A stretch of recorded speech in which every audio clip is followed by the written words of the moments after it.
So why do we put up this conference?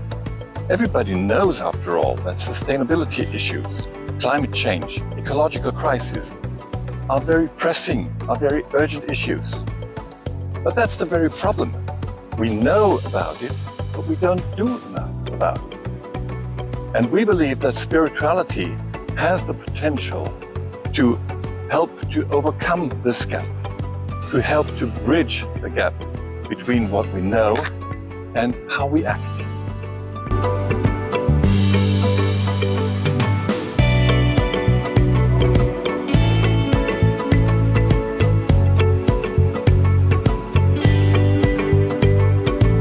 So what do we mean when we talk about spirituality?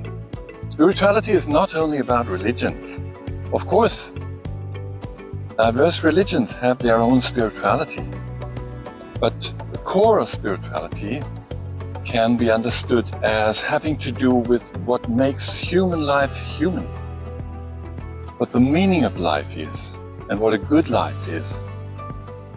And so it is quite clear that spirituality must not necessarily be religious, but these are also questions that have to do with any human life and that are also important for secular people.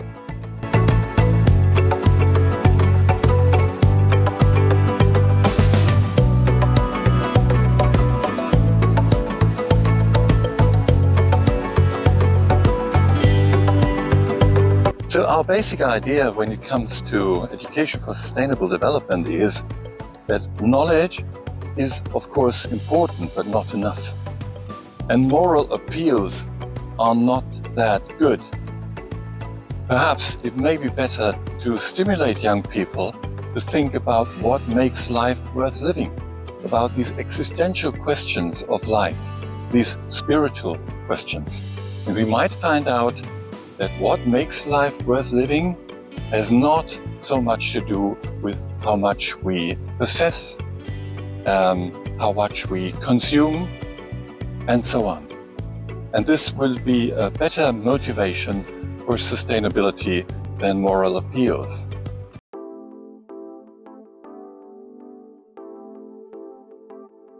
Religions for Peace is a worldwide association.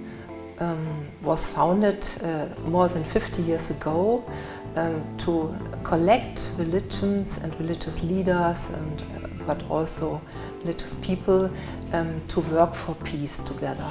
Because every religion has a mission to be friendly and to work for peace, and so it was necessary, it's always necessary because of the crisis in the world, to come together as religion and to work together, to collaborate for peace.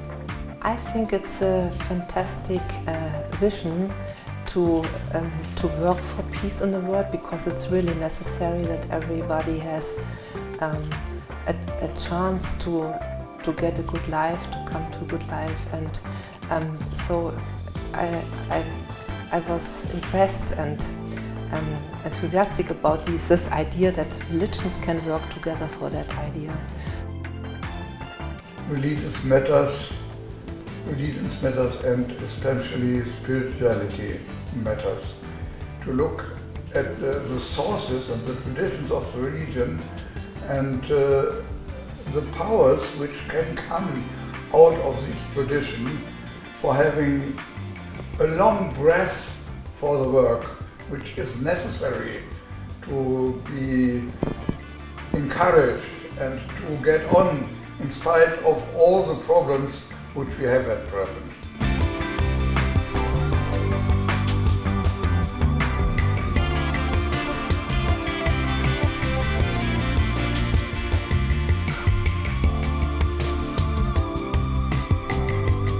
I just can't stand by and do nothing. One of the biggest problems of our time is that people refuse to listen to science. And my fear is not like the end of the world, but my fear is a world without human rights. I don't think it's too late to start education. It's from Barack Obama saying, we are the first generation experience the effects of climate change, and we are the last generations being able to change it.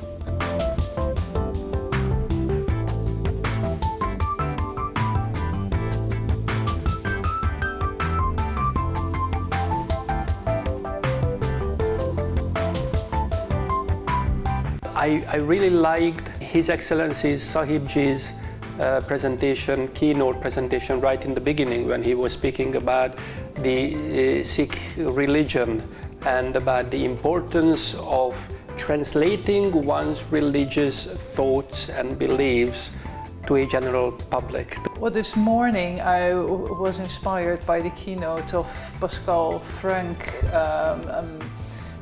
being also rather critical about how spirituality can be, well, maybe even misused or commercialized. What I found, for example, very interesting in one talk, the colleague, I think from Sweden or Finland, talked about the idea of grief and also grief in terms of climate and things we lose over climate change and so on, and how we can maybe access it via this dimension. I think the panel discussion combines kind of the theoretical part and the active part in the best way. So it's not only talking about the SDGs, but also like living it. I just can't stand by and do nothing.